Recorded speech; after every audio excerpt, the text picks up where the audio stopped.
तो यही समय आसतु आम अल्प समय ध्यान निमंते आम ईश्वर वाक्य को आम खोलिबा। आज वाक्यर मुख्य शीर्षक यह रहिबो दानिएल जड़े आदर्श विश्वासी उदाहरण। दानिएल जड़े आदर्श विश्वासी उदाहरण। आम जेबे ईश्वर वाक्य को आम अनुध्यान करू विशेषकर बाइबल जड़े व्यक्ति विशेष जहाँ नाम दानिएल। आम अनेक दानिएल को विषय जानीछु, तांको प्रार्थना विषय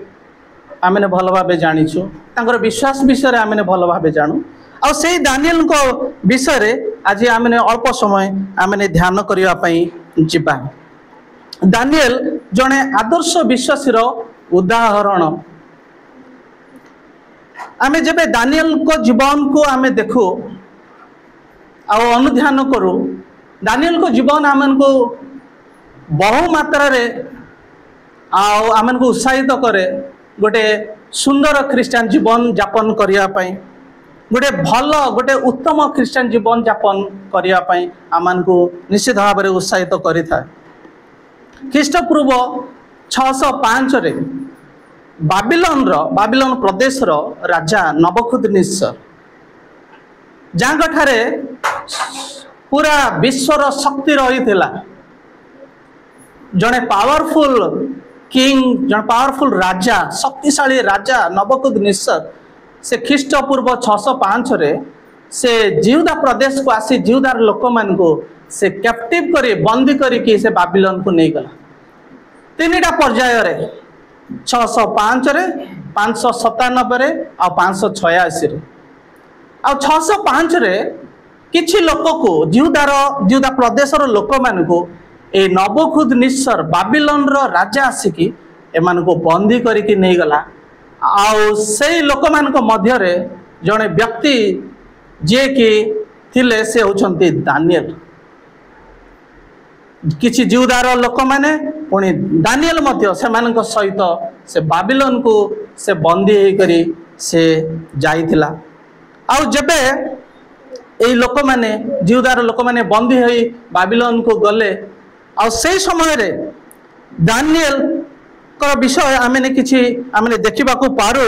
जे दानिएल से स्थान रे से कि प्रकार से जीवन यापन से करू अछंती। आमे जेबे दानिएल पुस्तक तार एक अध्याय रो किछि पद को आमने पाठ करू से स्थान रे आमने देखिबा को पारो। विशेष करी दानिएल को प्रथम विषय आज आमने देखिबा बा आमे जा तांको जीवन रो आमने शिखि परिबा ता होछि जे दानिएल से पवित्रता को बजाय रखिथिले। दानिएल पवित्रता को बजाय रखिथिले। वर्तमान दानिएल पुणी तांकर लोक माने बाबिलोन रे अछंती आउ से समय रे राजा नबुकदनेस्सर से कौन करू अछंती से गोटे आदेश दौ अछंती। से आदेश आमने एक अध्याय रे आमने देखि परिबा। किछि पद मु पढ़िबा पई चाहिबी। तार 2 पदरु आमने पाठ करिबा। पुणी प्रभु जिहुदार राजा जेहोयाकीम को व परमेश्वर गृहर केतक पात्र तार हस्तरे समर्पी देले। तहिरे से सीनियर देशस्थ अपना देव मंदिर को से सब नहीं गला और पात्र सकल से अपना देवतार भंडार गृह रखिला। पुणी राजा इस्राएल संतानगण मध्यरु अर्थात राजकीय व कुलीन वंशरु निखुंत सुंदर व समस्त ज्ञान रे निपुण विद्या रे विचक्षण बुद्धि रे विज्ञ व राजप्रसाद रे ठिया हेबाकु योग्य केतक जुबा लोकंकु आनिबाकु व कलदीय विद्या व भाषा शिखाइबाकु आपणार नपुंसकपति अस्पनस को कहला। आ सेमाने जेपरि 3 वर्षर शेष रे राजांक निकट रे ठिया हेबे एथिपई राजा सेमानक निमंते राजार आहार्य द्रव्यरु और पानीय द्राक्ष रसरु दैनिक अंश जे से राजार आहार्य द्रव्य से छुईबे नहीं कि से खाइबे नहीं। कहीं कि ना ए राजार आहार्य द्रव्य रो किछि अंश भ्रांत देवता मानक ठारे उत्सर्ग करा जाइथिला। आ से प्रकार खाद्य को खाई से निज जीवन को निजर शरीर को से असुचि करिया पई से चाहिले नहीं, निजर शरीर को से अपवित्र करिया पई से चाहिले नहीं। कारण से दानिएल से किए से जानी थिले जो ईश्वर को से भय करथिले से ईश्वर को से भल भाव जानी थिले ना मोर ईश्वर से पवित्र ईश्वर मु तांकरी संतान मु तांकरी लोक मु केबे मध्य अपवित्र मो शरीर को मु अपवित्र कि असुचि करिबि नाही मते अलबत मते पवित्र रहिबा को हबो पवित्र जीवन यापन काटिबा को हबो या भाई दानिएल से कौन करू अछंती ना से राजार आहार्य द्रव्य को से ग्रहण करिया पई से इच्छा प्रकाश करू नांती से आहार्य द्रव्य को राजार आहार्य द्रव्य को खाई निज को असुचि अपवित्र करिया पई से चाहू नांती कदापि शारीरिक सुख अभिलाष कि सुरक्षा अपेक्षा ए दानिएल पवित्रता को से अधिक गुरुत्व देबा आमे स्थान रे देखुछु अरे राजार आहार्य द्रव्य निश्चित भाव अति मधुर होइथिबो अरे राजार बड़का खाद्य बा राजार आहार्य खाद्य खाइबा सतरे भाग्य थिले ही खाई हेबो नाइ टिके मु खाइबी वे तो एमिति भाबी दानिएल खाई पारि थांते एपटे से बाबिलोन रो राजा नबुकदनेस्सर को सम्मान करिवे आ स्वर्गीय परमेश्वर को से असम्मान करिवे ए प्रकार आह्वान आसीछि किंतु एथिरे दानिएल कौन करू अछंती से ए नबुकदनेस्सर राजा को से सम्मान करिया पई से चाहुनंती बरं स्वर्गर परमेश्वर स्वर्गर सृष्टिकर्ता कर गौरव करिया पई तांकरी महिमा करिया पई से इच्छा प्रकाश करू अछंती ना मु मोर ईश्वरकर अगौरव केबे मध्य मु करि पारिबि नाही मु राजार आहार्य द्रव्य को मु कदापि ग्रहण करिबि नाही शारीरिक अभिलाष को से पछरे पकई दउछंती निजर सुरक्षा को मध्य से पछरे पकई दउछंती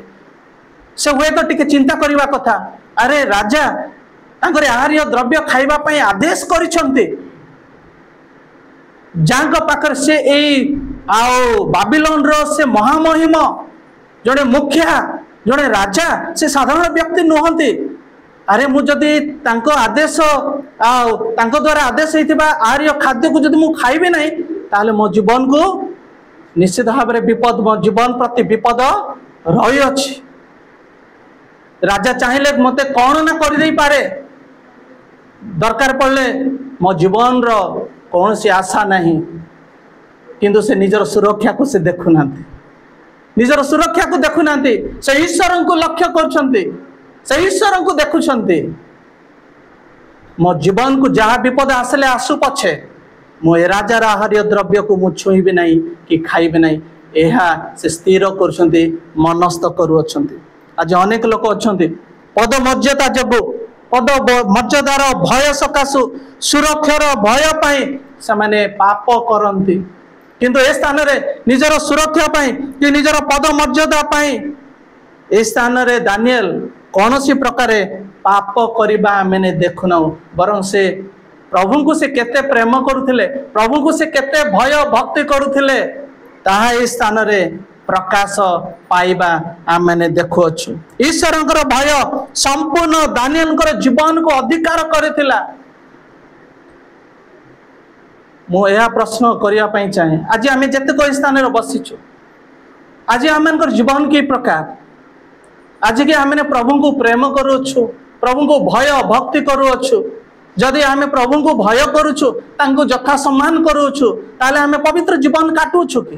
ताले आमे ने कि समस्त असुचितारु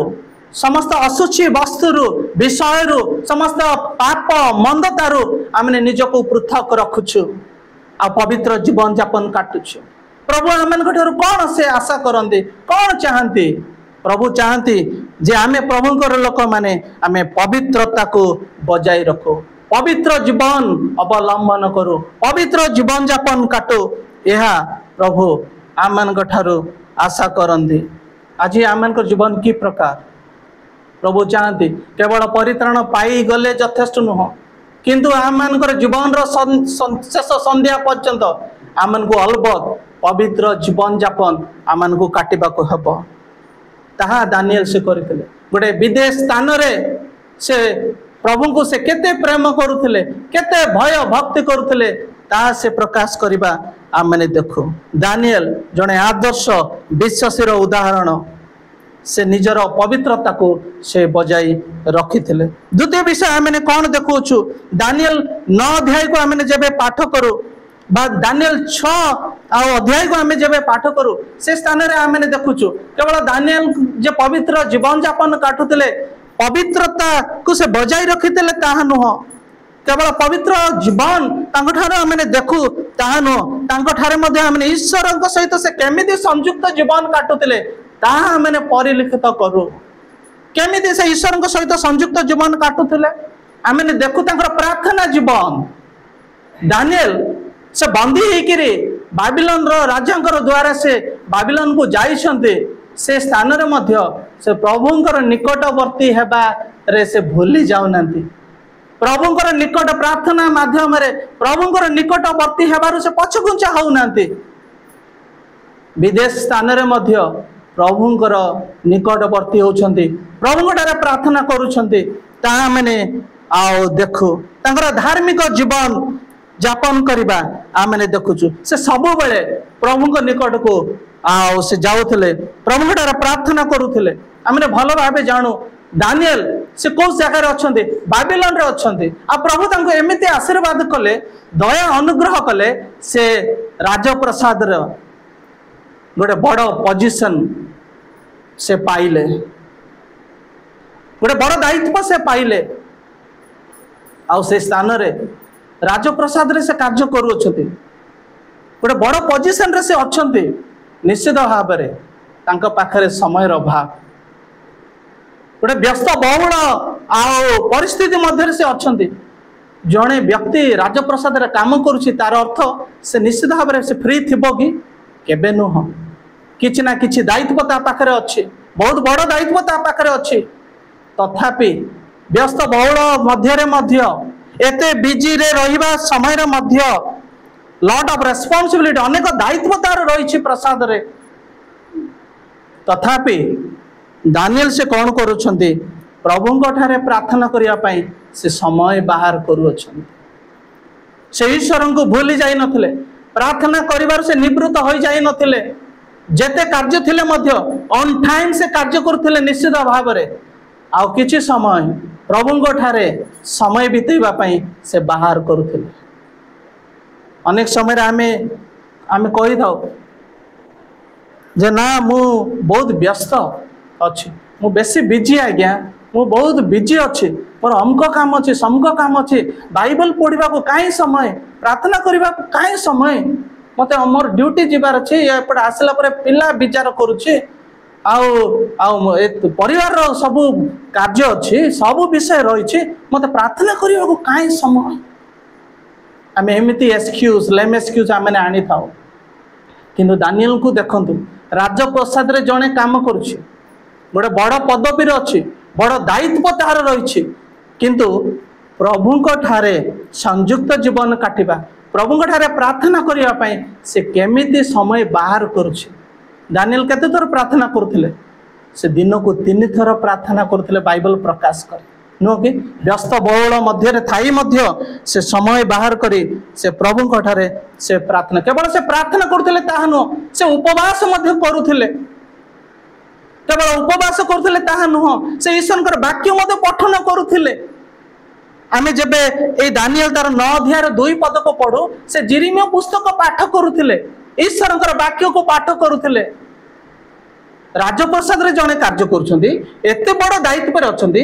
निश्चित भाव he is a busy person बड़ दायित्व रही बड़ कार्य तार रही निश्चित भाव से व्यस्तता मध्य रही तथापि दानिएल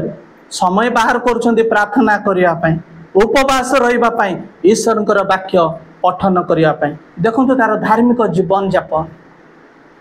विदेश स्थान रही कि प्रभुंकर वाक्य पढ़ाटर से निवृत्त रही नथिले उपवास प्रार्थना करने ठारू से निवृत्त रही नथिले सेथिरे से विश्वस्त होते आज आम प्रभुंकर लोक मैंने 4 वर्ष 5 वर्ष 10 वर्ष 20 वर्ष धरी आम ख्रीष्टान होइछु आज की ए प्रकार धार्मिक जीवन यापन आम काटुअछु ए प्रकार राइचियस लाइफ आम काटुअछु ए प्रकार ईश्वर सहित संयुक्त जीवन आम काटुअछु आमे केते थर प्रार्थना करूँ आमे प्रार्थना करिबारे विश्वस्त अटू आमे कि ईश्वरंकर वाक्य पठन करूँ आमे केबे मध्य कहि परिबा नै मो पाखरे समय नाही बोली प्रभु आमनको 24 घंटा समय दैछन्ते दिन को आमे निश्चित भाव में आमनकर कार्य को आमनकर जो ड्यूटी रही ता बादे आमनकर अनेक समय रही जदि आमनकर मनोभाव जदि रही आम निश्चित आम जदि प्रभु को प्रकृत में प्रेम करूँ तांको यथा सम्मान करूँ आम निश्चित भाव में समय बाहर करी आम तांको प्रार्थना करि परिबा तांकर पवित्र वाक्य को आम ध्यान करि परिबा चिंता करि परिबा सुंदर जीवन जापन से काटुले केमिति प्रार्थना करुले कि प्रकार प्रार्थना से करुले से अनुताप प्रार्थना करुले पाप स्वीकार प्रार्थना करुले विनती प्रार्थना करुले धन्यवाद प्रार्थना करुले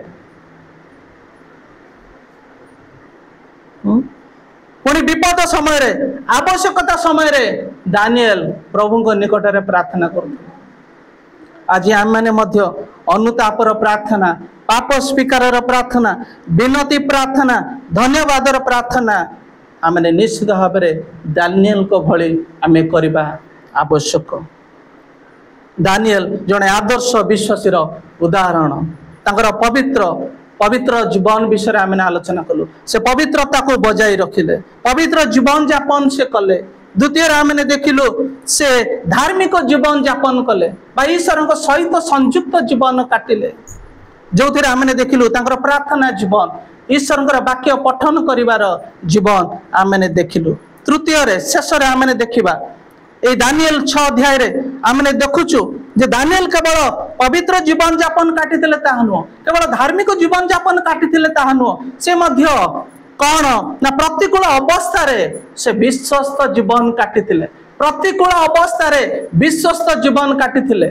जेतेबेले परिस्थिति भल अच्छी से समय रे ही से प्रभु को विश्वस्त होउतिले ताहा नुह जे कौन संघर्ष तांको जीवन रे आसी जे कौन चैलेंजेस तांको जीवन रे आसी से समय रे मध्य से विश्वस्त जीवन से काटिले ताहा आमे देखुछु अनेक अभियोग तांको जीवन रे आसीथिला कौन कौन सब संघर्ष आसीथिला तांको जीवन रे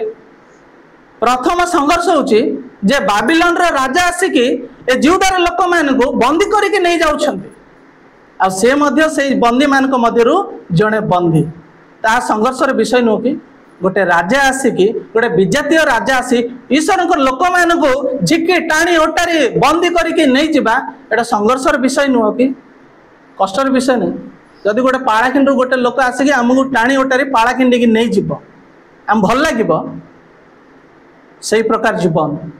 आउ कौन आम संघर्ष विषय आम देखुचु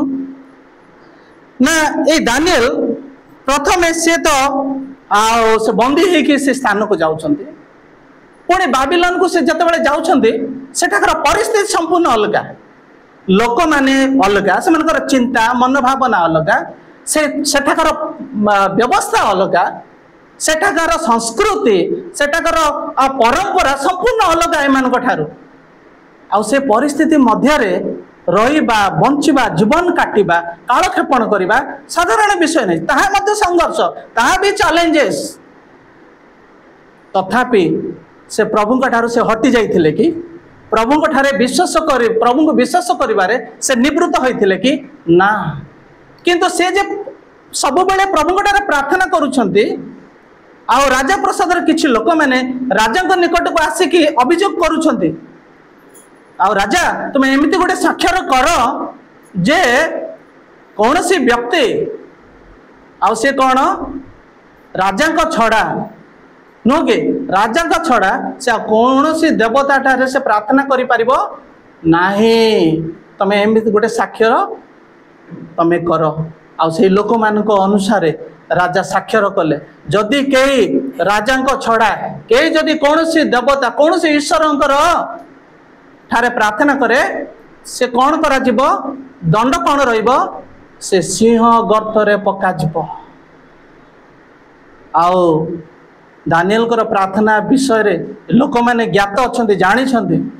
जेतेबेले दानिएल से दिन को 3 थर जेरूशलेम आडे मुह करी सामना करी से प्रार्थना करूछंती एही विषय राजा को पाखरे पहुंचला लोक माने अभियोग करबा पड़ले आ अभियोग कले जेहेतु ऑलरेडी साक्षर ଆଉ ରାଜା କରିଛନ୍ତି। ଆଉ ସେଥିପାଇଁ ରାଜା ଏଇ ଦାନିଏଲକୁ ସିଂହ ଗର୍ତ୍ତରେ ପଠାଇବା ପାଇଁ ସେ କ'ଣ କରୁଛନ୍ତି, ସେ ଆଦେଶ ଦେଉଛନ୍ତି। ଆଉ ତାଙ୍କର ବିଶ୍ୱସ୍ତ ଜୀବନ ପାଇଁ, ତାଙ୍କର ପ୍ରାର୍ଥନାଶୀଳ ଜୀବନ ପାଇଁ, ଯେହେତୁ ଲୋକମାନେ ଅଭିଯୋଗ କଲେ ଦାନିଏଲକୁ ସିଂହ ଗର୍ତ୍ତରେ ପଡ଼ିବାକୁ ପଡ଼ିଲା, କିନ୍ତୁ ପ୍ରଭୁ ଆଶ୍ଚର୍ଯ୍ୟ ଭାବରେ ଦାନିଏଲକୁ ସେଥିରୁ ଉଦ୍ଧାର କଲେ। ଅନେକ ପରିସ୍ଥିତି, ଅନେକ ସଂଘର୍ଷ ଏଇ ଦାନିଏଲଙ୍କ ଜୀବନରେ ଆସିଥିଲା, ଅନେକ ଚ୍ୟାଲେଞ୍ଜେସ୍ ତାଙ୍କ ଜୀବନରେ ଆସିଥିଲା। ଗୋଟେ ଲୋକ ଭଲ କାମ କରୁଛି, ପ୍ରଭୁଙ୍କଠାରେ ପ୍ରାର୍ଥନା କରୁଛି, ଆଉ ଲୋକମାନେ ଅଭିଯୋଗ କରୁଛନ୍ତି, ଆଉ ତାକୁ ଏତେ ବଡ଼ ଦଣ୍ଡ ବିଧାନ ତାକୁ ଦେଉଅଛନ୍ତି। ଏ ପ୍ରକାର ପ୍ରତିକୂଳ ପରିସ୍ଥିତି ଦାନିଏଲଙ୍କ ଜୀବନରେ ଆସିଥିଲା, ଆଉ ପ୍ରଭୁ ଆଶ୍ଚର୍ଯ୍ୟ ଭାବରେ ତାଙ୍କୁ ଉଦ୍ଧାର କରିଥିଲେ। କିନ୍ତୁ ଯଦିଓ ବି ସଂଘର୍ଷ ଆସିଛି, କଷ୍ଟ ଆସିଛି, ସମସ୍ୟା, ଗୋଟେ ଲୋକ ଯଦି ଅପରାଧ କରିକି ଯଦି ସେ ଦଣ୍ଡ ପାଇଥାନ୍ତା କୌଣସି କଥା ନୁହଁ କି? ଗୋଟେ ଲୋକ ଭଲ କାମ କରୁଛି, ପ୍ରଭୁଙ୍କ ଠାରେ ପ୍ରାର୍ଥନା, ତା ଈଶ୍ୱରଙ୍କ ଠାରେ ସେ ପ୍ରାର୍ଥନା କରୁଛି, ଆଉ ଲୋକମାନେ ତାଙ୍କୁ କ'ଣ କରୁଛନ୍ତି, ତାଙ୍କୁ ପୁରା ଷଡ଼ଯନ୍ତ୍ର କରି ତାଙ୍କୁ ଏତେ ବଡ଼ ଦଣ୍ଡ ମଧ୍ୟରେ ପକାଉଛନ୍ତି। ଯଦ୍ୟପି ଏତେ ସବୁ ପ୍ରତିକୂଳ ପରିସ୍ଥିତି, ସମସ୍ୟା, କଷ୍ଟ, ଦୁଃଖ ଦାନିଏଲଙ୍କ ଜୀବନରେ ଆସିଲା, କିନ୍ତୁ ସେ ପ୍ରଭୁଙ୍କ ଠାରେ ବିଶ୍ୱାସ କରିବାରୁ ସେ ନିବୃତ୍ତ ହେଇନଥିଲେ। ସେ ପ୍ରଭୁଙ୍କ ଠାରେ ସମ୍ପୂର୍ଣ୍ଣ ବିଶ୍ୱାସ ରଖିଥିଲେ। ସେ ବିଶ୍ୱାସରେ ଟଳମଳ ହେଲେ ନାହିଁ, ସେ ବିଶ୍ୱାସରେ ସ୍ଥିର ହୋଇକି ରହିଲେ। ଆଉ ପ୍ରଭୁ ତାଙ୍କୁ ଅନୁଗ୍ରହ କଲେ ଏ ସମସ୍ତ ପ୍ରତିକୂଳ ପରିସ୍ଥିତିରୁ, ଏ ସମସ୍ତ ସଂଘର୍ଷରୁ ପ୍ରଭୁ ତାଙ୍କୁ ଜୟ କରିବା ପାଇଁ ସକ୍ଷମ କଲେ। ଆମମାନଙ୍କ ଜୀବନରେ ମଧ୍ୟ ଅନେକ ପରିସ୍ଥିତି ଆସିପାରେ, ପ୍ରତିକୂଳ ପରିସ୍ଥିତି ଆସିପାରେ। ସେ ସମୟରେ ଆମମାନଙ୍କୁ ବିଶ୍ୱାସରେ ଟଳମଳ ହେବାକୁ ହେବ ନାହିଁ, ବିଶ୍ୱାସରେ ଆମମାନଙ୍କୁ ସ୍ଥିର ହୋଇ ରହିବାକୁ ପଡ଼ିବ। ପରିସ୍ଥିତି ଯାହା ହଉ, ଯାହା ବି ଆସୁ ଆମମାନଙ୍କର ଜୀବନରେ, ପ୍ରଭୁ ଆମମାନଙ୍କ ସଙ୍ଗରେ ସେ ଅଛନ୍ତି। ଆମେ ତାଙ୍କଠାରେ ବିଶ୍ୱସ୍ତ ହେବାକୁ ପଡ଼ିବ, ତାଙ୍କଠାରେ ବିଶ୍ୱାସରେ ସ୍ଥିର ହୋଇ ରହିବାକୁ ପଡ଼ିବ, ଯାହା ଦାନିଏଲଙ୍କ ଜୀବନରେ ଆମେ ଦେଖୁଛୁ। ପ୍ରତିକୂଳ ପରିସ୍ଥିତି ଆସିବା ସମୟରେ ମଧ୍ୟ ସେ କ'ଣ ହେଲେ, ସେ ବିଶ୍ୱସ୍ତ ହେଲେ, ପ୍ରଭୁଙ୍କ ଠାରେ ବିଶ୍ୱାସ କରିବା, ବିଶ୍ୱାସରେ ସେ ସ୍ଥିର ହୋଇ ରହିଲେ। ଆଜି ଯେତେବେଳେ ଆମମାନଙ୍କ ଜୀବନରେ କିଛି କଷ୍ଟ ଆସୁଛି, ଦୁଃଖ ଆସୁଛି, ସମସ୍ୟା ଆସୁଛି, ଆଜିକି ଆମେ ବିଶ୍ୱାସରେ ଟଳମଳ ହଉ, ଆଜିକି ଆମମାନଙ୍କ ଠାରେ ଯେଉଁ ଆଶା, ପ୍ରଭୁଙ୍କ ଠାରେ ଯେଉଁ ଆଶା ଆମେ ରଖିଛୁ, ସେଥିରୁ ଆମେ ନିବୃତ୍ତ ହୋଇଯାଉ, ଆଜିକି ଆମେ ପ୍ରଭୁଙ୍କ ଠାରେ ବିଶ୍ୱାସ କରିବାରେ ଆମେ ବିଫଳ ହଉ। ଆମେ ପ୍ରଭୁଙ୍କର ଲୋକମାନେ, ପ୍ରଭୁ ଆମମାନଙ୍କର ସଙ୍ଗରେ ସଦାବେଳେ ସେ ଅଛନ୍ତି। ଯେକୌଣସି ପରିସ୍ଥିତି ଆସୁନା କାହିଁକି ଆମମାନଙ୍କ ଜୀବନରେ ଆମେ ବିଶ୍ୱାସରେ ସ୍ଥିର ହୋଇକି ରହିବା। ଆଉ ପ୍ରଭୁ ନିଶ୍ଚିତ ଭାବରେ ଆମମାନଙ୍କର ଜୀବନରେ ଆସୁଥିବା ସମସ୍ତ ସଂଘର୍ଷରୁ, ସମସ୍ତ ପ୍ରତିକୂଳ ପରିସ୍ଥିତିରୁ ସେ ଆମମାନଙ୍କୁ ଜୟ ହେବା ପାଇଁ ସେ ଆମମାନଙ୍କୁ ସାହାଯ୍ୟ କରିବେ, ସକ୍ଷମ କରିବେ। ଦାନିଏଲ ଜଣେ ଆଦର୍ଶ ବିଶ୍ୱାସୀର ଉଦାହରଣ। ଆଜି ଆମେ ପ୍ରଭୁଙ୍କର ବିଶ୍ୱାସିନୀ ମାନେ, ପ୍ରଭୁ ଆମମାନଙ୍କ ଠାରୁ କ'ଣ ଚାହାନ୍ତି? ଆଜିକି ଆମେ ପବିତ୍ର ଜୀବନ ଯାପନ କାଟୁଛୁ, ପାପକୁ ଘୃଣା କରୁଛୁ, ପ୍ରଭୁଙ୍କ ଦୃଷ୍ଟିରେ ଯାହା ଉତ୍ତମ ତାହା କରୁଛୁ। ପବିତ୍ର ଜୀବନ ଯାପନ ଆମମାନଙ୍କୁ କାଟିବାକୁ ପଡ଼ିବ, ପବିତ୍ରତାକୁ ବଜାଇ ରଖିବାକୁ ହେବ। ଦ୍ୱିତୀୟରେ ଧାର୍ମିକ ଜୀବନ ଯାପନ କାଟିବାକୁ ପଡ଼ିବ, ପ୍ରାର୍ଥନାଶୀଳ ଜୀବନ, ଈଶ୍ୱରଙ୍କର ବାକ୍ୟ ପଠନ କରିବାର ଜୀବନ, ଉପବାସର ଜୀବନ ଆମମାନଙ୍କୁ କାଟିବାକୁ ପଡ଼ିବ। ତାହା ପ୍ରଭୁ ଆମମାନଙ୍କ ଠାରୁ ଆଶା କରନ୍ତି। ଶେଷରେ ଆମେ ଦେଖିଲୁ ଯେ ଦାନିଏଲ ପ୍ରତିକୂଳ ଅବସ୍ଥାରେ ମଧ୍ୟ ସେ ପ୍ରଭୁଙ୍କ ଠାରେ ସେ ବିଶ୍ୱସ୍ତ ହେଲେ। ପ୍ରତ୍ୟେକ ପରିସ୍ଥିତିରେ ଯେକୌଣସି ସଂଘର୍ଷ ଆସିଲେ ମଧ୍ୟ ସେ ସମୟରେ ଆମେ ପ୍ରଭୁଙ୍କ ଠାରେ ବିଶ୍ୱସ୍ତ ହେବା, ତାଙ୍କଠାରେ ବିଶ୍ୱାସ କରିବାରେ ସ୍ଥିର ରହିବା। ପ୍ରଭୁ ଆମ ପ୍ରତ୍ୟେକଙ୍କୁ ଆଶୀର୍ବାଦ କରନ୍ତୁ। ଯେମିତି ଦାନିଏଲ ସେ ପବିତ୍ର ଜୀବନ ଯାପନ କାଟିଲେ, ଧାର୍ମିକ ଜୀବନ ଯାପନ କାଟିଲେ, ଆଉ ବିଶ୍ୱାସରେ ସ୍ଥିର ହୋଇ ରହିଲେ, ବିଶ୍ୱସ୍ତ ଜୀବନ କାଟିଲେ।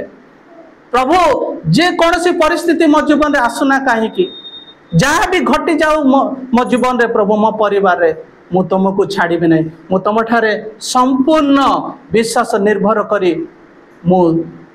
ଏକ ବିଶ୍ୱସ୍ତ ଖ୍ରୀଷ୍ଟିଆନ ଜୀବନ ଯାପନ କାଟିବି। ए प्रकार निष्पत्ति आम प्रत्येक नेबा आवश्यक। संघर्ष आसिला अनेक प्रतिकूल परिस्थिति लोक मैंने षड्यंत्र करुछंती दानिएल को हैरान हरकत करिया पई सिंह गर्तरे पकई देबा पई षड्यंत्र एमती कले से राजा मते सेतिरे मानिक साक्षर पकई दउछ किंतु से जेतेबेले प्रभुंकर संपूर्ण विश्वास रखिले विश्वास रे स्थिर रहिले नित्य प्रभुंकर प्रार्थना कले प्रभुंकर निकटवर्ती हेले प्रार्थना माध्यम रे प्रभु दानिएल को आश्चर्य प्रकार से सिंह गर्तरु उद्धार कले। आ दारियाबस को जीवन रे दानिएल गोटे विख्यात व्यक्ति हेले बोली बाइबल रे लिखा अछि से गोटे फेमस व्यक्ति हेले समस्त लोक तांको जानि पारिले। आज प्रभु जमिति दानिएल को आशीर्वाद करथिले आज आमान को मध्य निश्चित भाव रे से आशीर्वाद करिवे जदि आमे पवित्र जीवन यापन काटू जदि आमे तांको ठारे संयुक्त जीवन यापन काटू धार्मिक जीवन यापन काटू आओ प्रतिकूल अवस्था रे विश्वस्त जीवन काटू विश्वास रे स्थिर रहू प्रभु मध्य आमान को से निश्चित भाव रे आशीर्वाद करिवे। प्रभु आम समस्त को ये अल्प वाक्य द्वारा आशीर्वाद करंतु।